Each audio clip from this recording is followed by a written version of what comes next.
Olá, gente. Paz de Cristo a todos.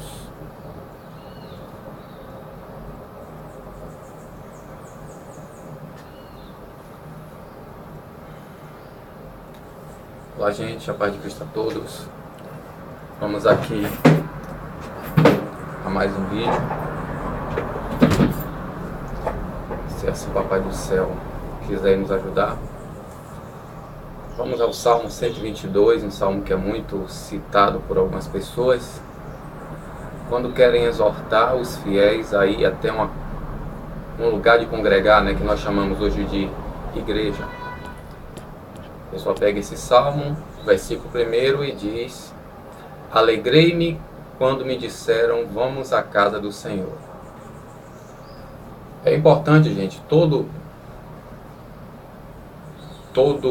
toda mensagem, todo ensino que a gente recebe, a gente investigar, a gente analisar, a gente estudar para saber se de fato que aquilo que está sendo dito é correto ou não, e para saber onde é que nós estamos pisando, o que estamos seguindo.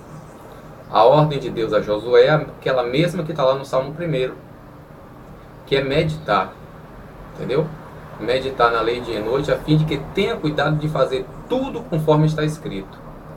Pedro, na sua segunda carta, no final lá do capítulo 1, versículo 19, 20 e 21, ele diz que nós temos que estar atento às palavras dos apóstolos e dos profetas, como uma luz que ilumina em lugar escuro, até que o dia amanheça e a estrela da alva resplandeça em nossos corações. Só que temos que saber, antes de tudo, que nenhuma palavra da profecia é de particular elucidação.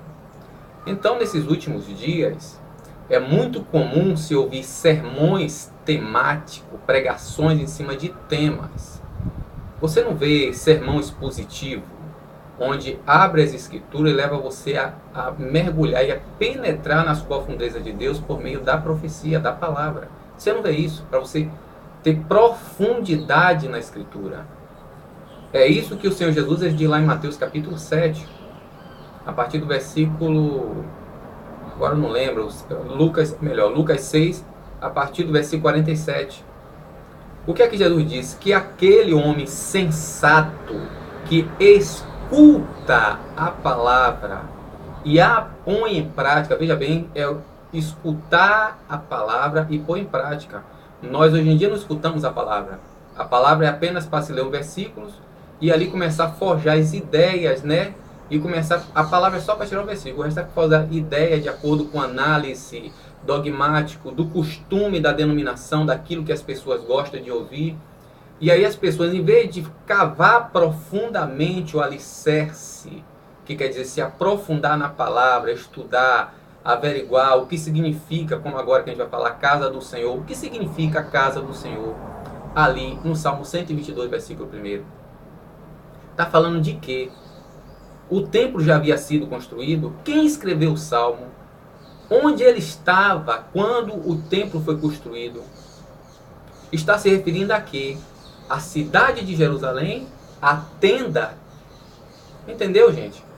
Então Jesus diz, todo aquele que escuta a palavra e põe em prática é como alguém prudente, sensato, sábio, que cavou profundamente na rocha. Gente, cavar em pedra dá trabalho.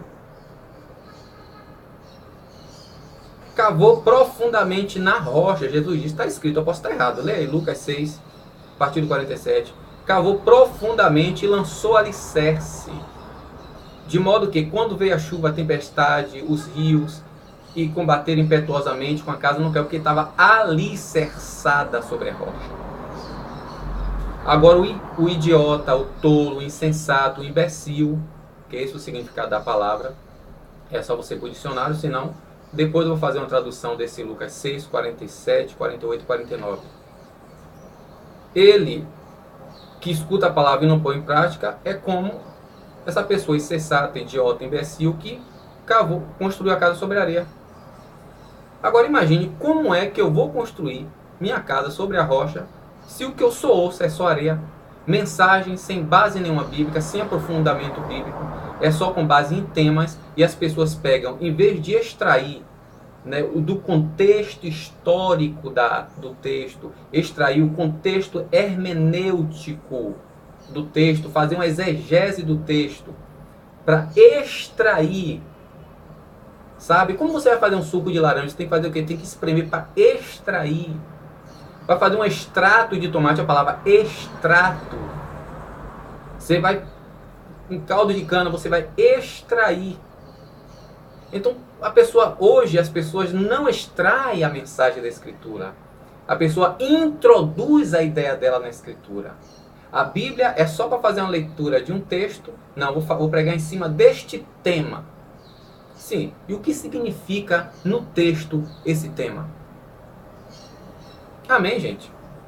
Então, nós hoje não temos alicerce na palavra. Nós temos alicerce em mensagens com base no dogma, no costume e no gosto da denominação que a gente faz, ou seja, que a gente faz parte. Neopentecostal, pentecostal, entendeu? Em cima disso é que está firmada a minha casa, a minha vida, não é na Escritura. Pelo menos é o que eu vejo hoje. Então vamos ao Salmo 122. Depois, se você quiser acompanhar esse vídeo de novo assistindo, vai ficar aí no Face. Salmo 122 está aqui, ó. Cântico dos degraus de Davi.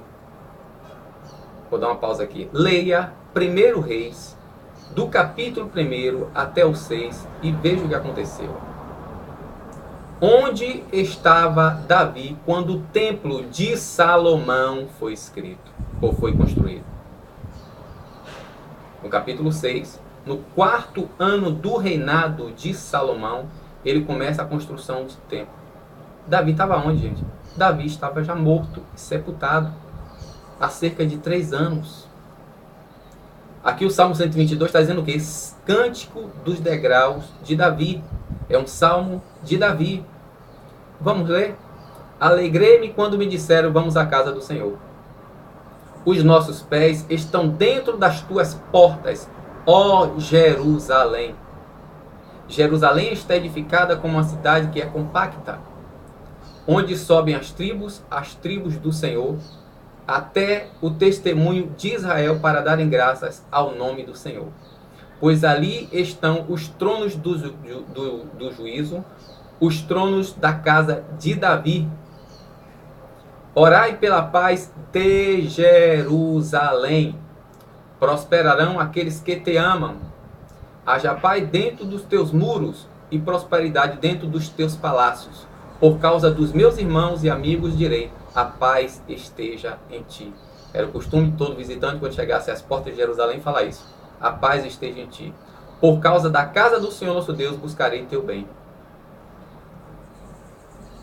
Quando você lê isso aqui, até você lendo assim por cento, você está vendo que está se referindo aqui à cidade de Jerusalém. Porque no reinado de Davi, até um certo ponto, a Arca da Aliança, que era a presença de Deus, estava em Kiriat Jearim. É só você ler, se eu não me engano, acho que é 1 Samuel, 1 Crônicas, capítulo 13 e capítulo 15, onde Davi tenta, ao modo dele, como muita gente hoje faz os cultos, nosso modo, né? Não, eu não acho nada demais. Eu gosto assim. Quer fazer de acordo com o gosto do modo que não acha nada demais. Aí Davi também, como hoje a gente tem a cabeça, quis trazer a Arca da Aliança de Kiriat Jearim ao modo dele, com o gosto dele. Como é o modo dele? Um carro novo, com bois novos, que nunca ninguém tinha colocado nenhum jugo, e trazer a arca. Só que a lei, a palavra, dizia como era que deveria ser transportada a arca do Senhor. Eram os filhos de Arão, os descendentes de Arão, que deveria embalar ela bem embalada. Está lá em Números capítulo 3 e 4. Leia todo o capítulo 3, capítulo 4 de Número, como deveria ser. E depois, os filhos de Caate deveria ser chamado para carregar a Arca da Aliança após embalada e colocada no varal. Porque os filhos de Caate, que não era descendente de Arão, não deveria nem sequer olhar para a arca desembalada, que dirá tocar na arca. Mas Davi, com boa intenção, como a gente hoje, a gente quer fazer, diz que o culto é o Senhor, mas a gente faz do nosso jeito, quer cantar o que a gente quer ouvir, o que a gente gosta de cantar, quer pregar aquilo que a gente acha que é bom, aquilo que a gente acha conveniente, não quer se enquadrar na palavra, como Paulo diz lá em Romanos capítulo 12, versículo 1, que o nosso culto é a lógica, que a santidade tem que ser agradável a Deus e não agradável a mim e a denominação que eu faço parte. Aí Davi pega, manda fazer do jeito dele para trazer a arca da casa de lá de Kiriat-Jearim para colocar no lugar que ele preparou. E quem pagou o pato por isso foi Uza.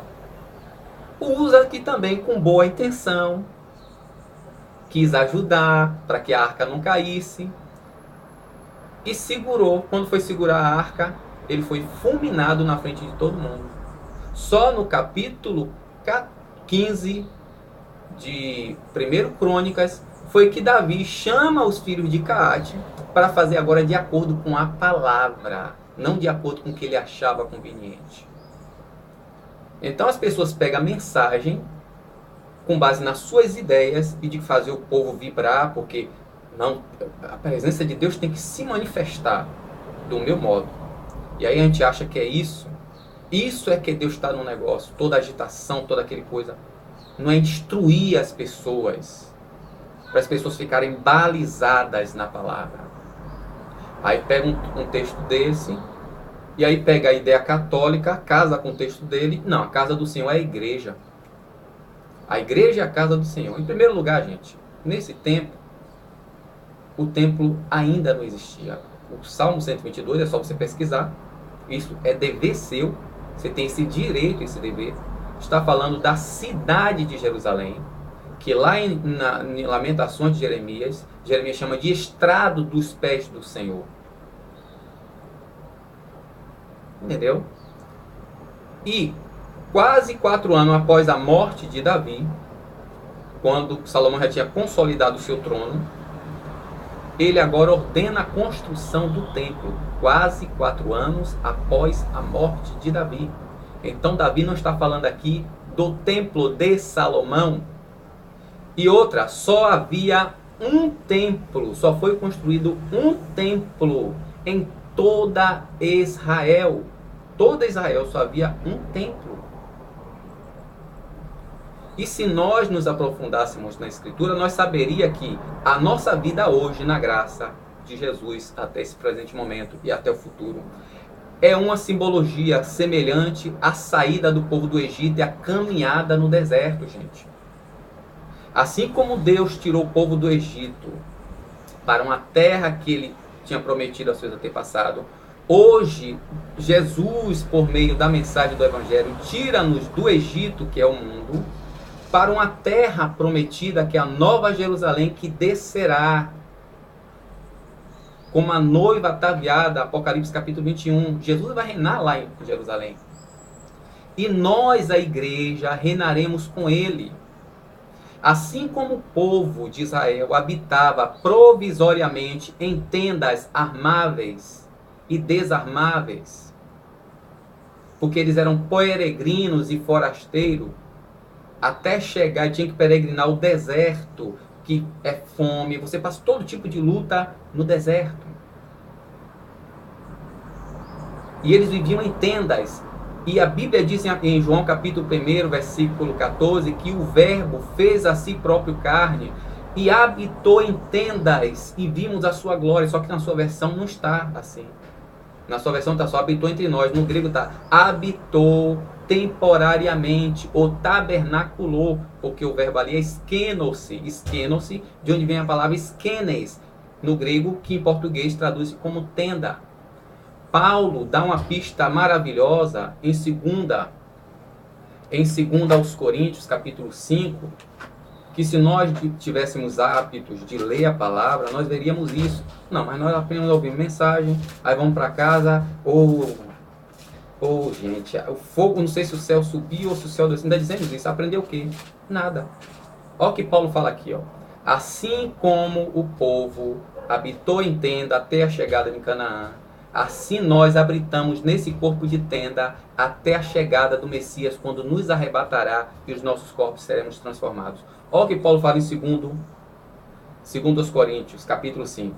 Sabemos com efeito que se a nossa morada terrestre, esta tenda, for destruída, teremos no céu um edifício, como está lá em João capítulo 14, versículo 2, que a gente pensa que é as casinhas. Lá também tem o meu lugarzinho. E não temos ideia do que é isso. Olha o que Paulo fala aqui, ó. Sabemos com efeito que se a nossa morada terrestre, esta tenda, for destruída, teremos no céu um edifício, ou seja, uma morada fixa, obra de Deus, morada eterna, não feita por mãos humanas. Deus não habita em templo feito por mãos humanas. Por isso que você chama, se ali não era casa de Deus, era casa de oração e casa de sacrifício, não era casa de Deus, ali habitava o nome de Deus. E nome no hebraico, Shem, quer dizer fama, a reputação. Ou aquele templo ali, é ali que é invocado o Deus que mandou as pragas sobre o Egito e que trouxe Israel com mão forte para essa terra que eles habitam hoje. Então, temos Atos capítulo 7, versículo 48. Porque Deus não habita em templo feito por mãos humanas. Então temos aqui, ó, uma morada eterna não feita por mãos humanas. O que é essa morada eterna, gente? O que é esse edifício? Versículo 2.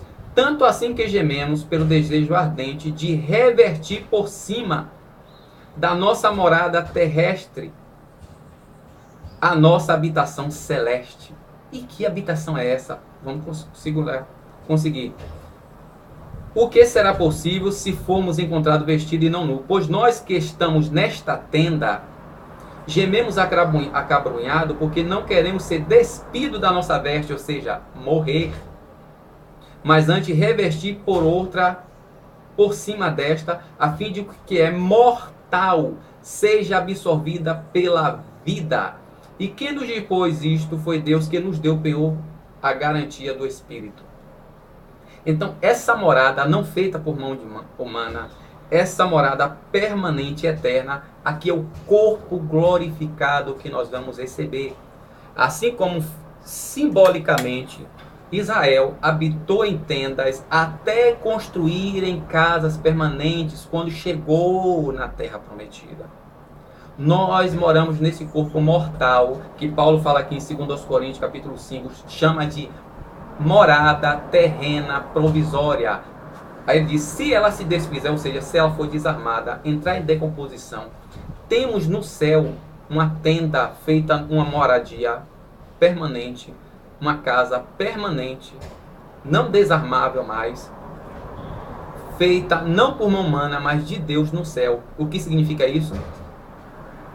Ele fala em 1 Tessalonicenses capítulo 4, a partir do versículo 13, que os mortos ressuscitarão primeiro. E em 1 Coríntios capítulo 15, a partir do versículo, acho que é 43, Paulo começa a dizer o quê? Que vai ser no abrir e no piscar de olhos. Os mortos ressuscitarão primeiro e nós seremos glorificados. Então, enquanto a gente não entender isso, nós vamos pegar esses versículos de efeito, com essas palavras de ordem,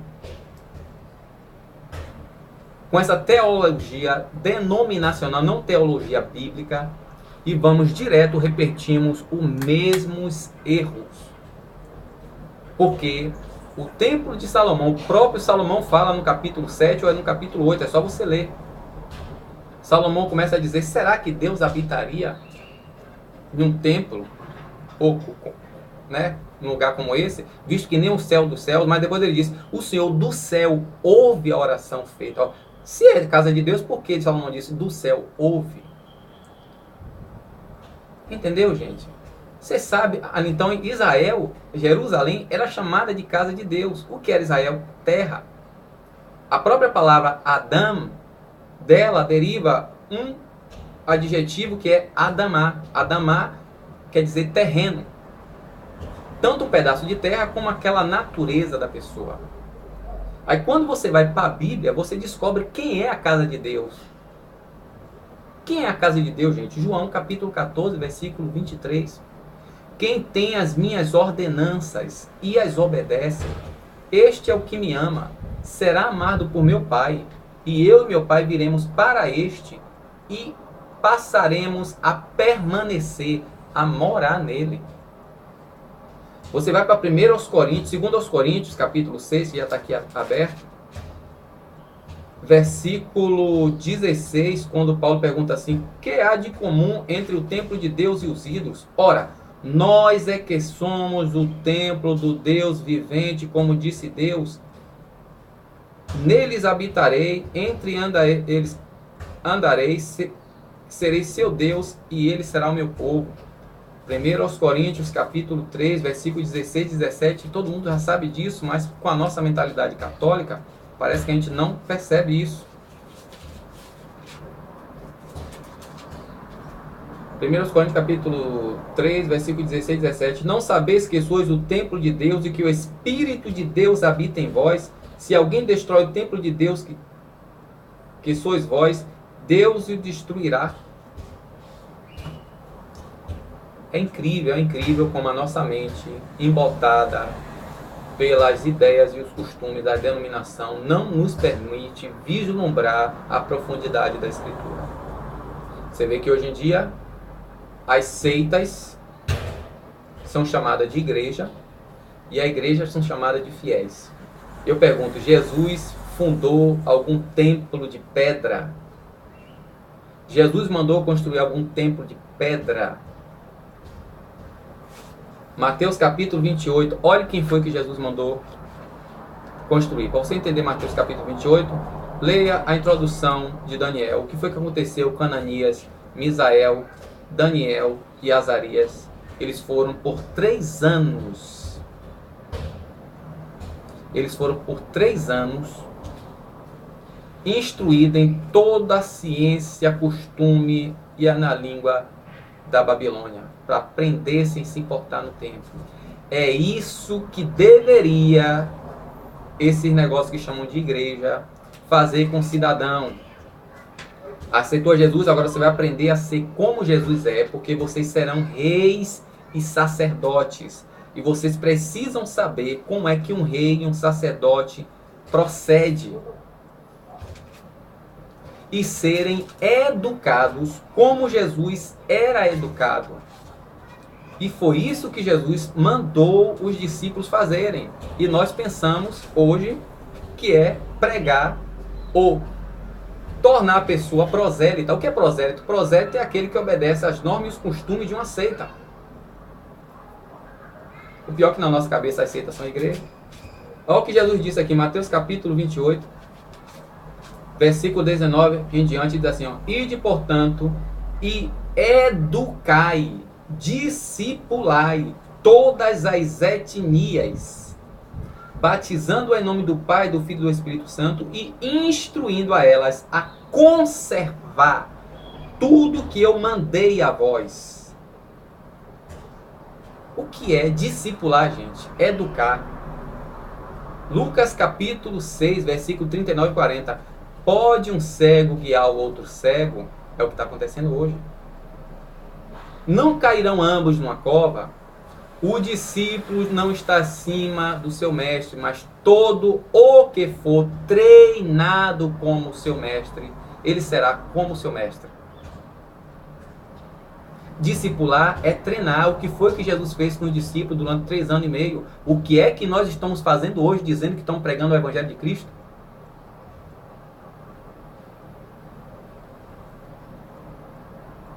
Imagine.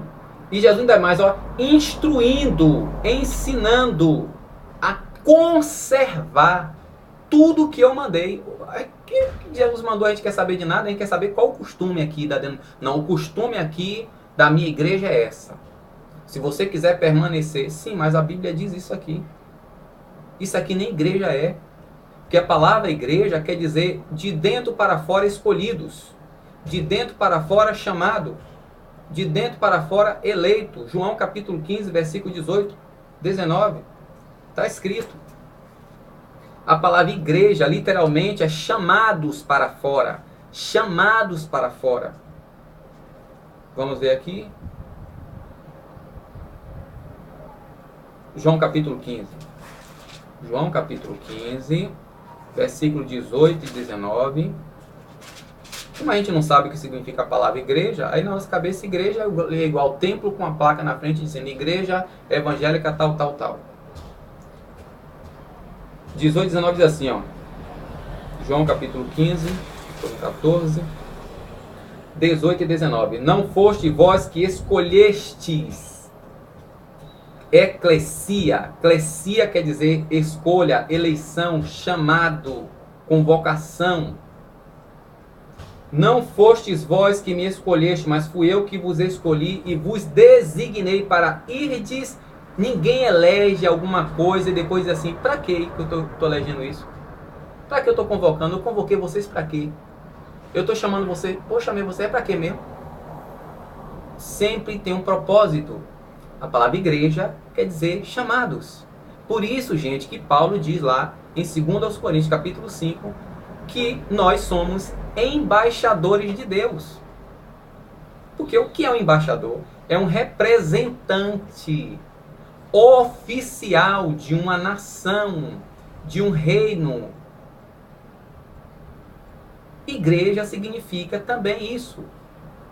Por isso que nós temos o Espírito Santo. Porque todo embaixador tem que ter investidura de autoridade. Mas a gente não sabe isso, a nossa mente católica não deixa compreender. Então, eu vos designei para que irdes e produzir fruto e para que o vosso fruto permaneça. Domingo que vem, viu?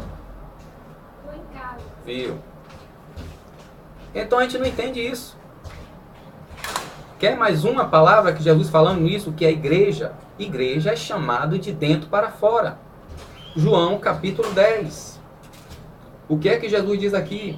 Em verdade vos digo que quem não entra pela porta no redil das ovelhas, mas sobe por outro lugar, é ladrão e assaltante. O que entra pela porta é o pastor das ovelhas. A este o porteiro abre. Escute agora, ó. As ovelhas ouvem a sua voz e ele chama as suas ovelhas uma por uma e as conduz para fora. Fora de onde, gente? O que aqui o aprisco é o mundo, o sistema das coisas. E a gente ouve a voz do bom pastor e agora segue. Seguir é o que, gente? É imitar os passos. Você está imitando os passos de Jesus ou está imitando os passos do fundador da sua denominação? Jesus mandou construir pessoas ou construir templo? Mateus capítulo 28. Ide e treine as nações. Construa, eduque as nações. Como Nabucodonosor mandou fazer com Daniel, Ananias, Misael e Azarias, que a gente conhece como Sadraque, Mesaque, Abidnego e Belteshazzar, ou Baltazar, como algumas versões. Qual é outro texto aqui? Efésios capítulo 2, versículo 19 em diante. Em nome de Jesus, gente, vamos ler a palavra. Lei, relei. Isso aqui é produto de 20 anos e ainda não está bom.